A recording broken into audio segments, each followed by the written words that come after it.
All right, guys, got the ppks out here. Don't mind my patriotic shirt with Abe pounding it with Washington. It's hotter than hell, and I just got done with work, so just bear with me. So not wearing the suit today for the bond aspect because I, first of all, can't afford one. Second of all, can't pull it off, so let's not even go down that road. Let's run a few rounds through both of these. I haven't shot these in a long time, so it's probably, you might get a little bit of humor out of how poorly I do that.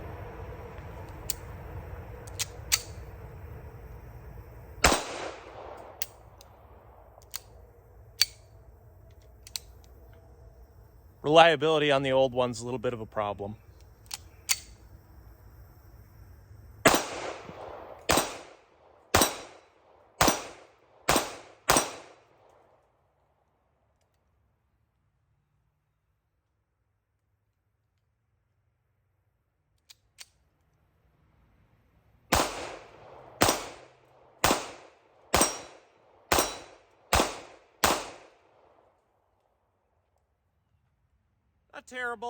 Not terrible, but I'm also not very far away at all.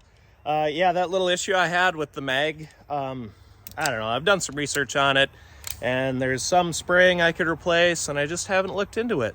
But we'll go ahead and see if we can rip out a few quick shots, but boy, does that thing feel like it's just attacking my hand.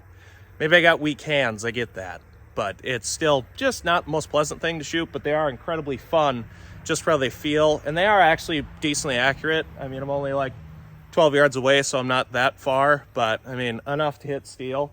So let's get a different angle and run a few more through them. All right, I'm gonna start this video out with a little bit of shooting, because if I talk the whole time in the beginning, I'm pretty sure you guys get bored of that. So I'm gonna run a few through here. I'll have more shooting, obviously, after. I'll go over a few things on these. But I did see it take down a helicopter once in Bond, so I'm pretty sure it's the best gun ever made. But I could be wrong, but probably not.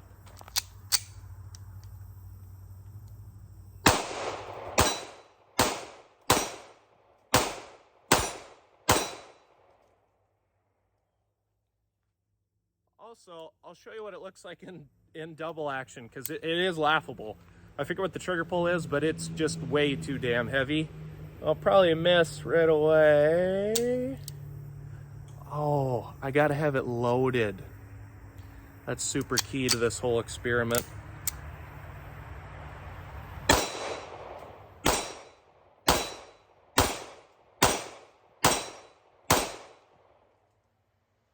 All right, so that actually went well, minus that little mishap in the beginning. I'm gonna carry this all the time. I might sell the other guns. No, I mean, like I said, I'll go over a few things and then I'll have a little bit more shooting at the end. But like I said, I just want to kind of go over some options that used to be a lot more viable that maybe aren't so much, but it depends on the person. I still think they're about the coolest gun out there, so stick around. All right, guys, so today I wanted to go over kind of a more fun video. I do a lot of videos on good conceal and carry options, but I don't really do a lot on not so good conceal and carry options. This one hurts me a little bit to do it because it's one of my favorite guns and it's extremely iconic, and there's millions of videos because it's been out forever. We're approaching 100 years this thing's been around. So today I'm going to go over the pros and cons of the Walther ppks. Not the PPK, I only have the S models. So I have several here. I have this one here, and this is an in-arms version. When I looked it up, it was around 1980 or so. In the nickel-plated look, which I like a lot. I also have the blued version, a little bit older, mid-80s. This one obviously has the extension mag in it. And I also have one in the 22 model. And to be very honest, the 22 is the most enjoyable to shoot.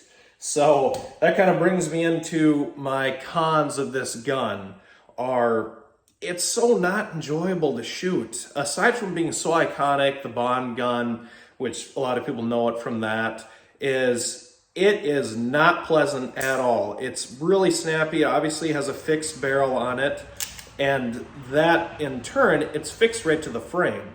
So you get all that recoil in your hand, and it's just a 380, I totally understand, but for a 380, it packs a little punch in the hand. And obviously it's a small frame and everything, so that obviously isn't going to help. Another thing with this being a carry option is its limited capacity is 7. So you're only getting 7 rounds of 380, and I know capacity is the name of the game nowadays. So that's not a lot. Obviously, you can have one in the chamber, and a lot of people will do that. Carry it in double action here, and it is unloaded. So you can do that with it being safe. So that's another thing that doesn't make it a great option. Another big problem with this is its weight. It's about 24 ounces, which is extremely heavy, and especially for such a small package. It's something that I think it's a lot more of just a showpiece gun, something more to talk about, something that's just extremely iconic. And don't get me wrong, I think it's really fun to shoot. I'm just not that accurate with it. It's not that pleasant of a feel. It does feel really comfortable in the hand, small hands, mentioned this before. That's one good thing. But as far as carrying it goes, I have carried them before, but the weight for me and the capacity, also it being a 380, and I know a 380 can do a lot of damage, is, that has been a dispute for a long time. If it's what you have, absolutely carry it, no problem here. Coming down to, I don't want to sit and rag on it the whole time because it's one of my favorite guns there is, but we'll go back to a little bit of the pros of it. So some of the pros are, when you do carry this gun, aside from the weight, it's extremely comfortable. I appendix carry. I actually have a shoulder holster, which I think it's like an unwritten rule. You have to have one if you have a ppks, because everybody wants to be a little Bond in them. But it is comfortable to carry.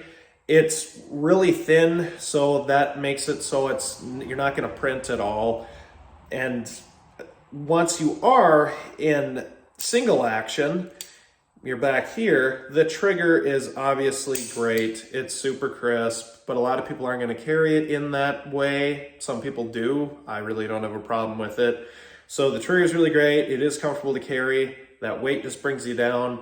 Also, I'll jump back to this. I'm going to try to not make this video too long here, but the sights are just not great. I'm going to show you here on the blued version of what I kind of think of the sights and actually what I did. So this is an older one. So the rear is blacked out here, which I do like, and you can barely see it. Let me try to get it in front of the cabinet. Yep, there it is. So I actually put a little bit of fingernail white polish on the front, because they do have this little orange dot in the front, say of the stainless one here.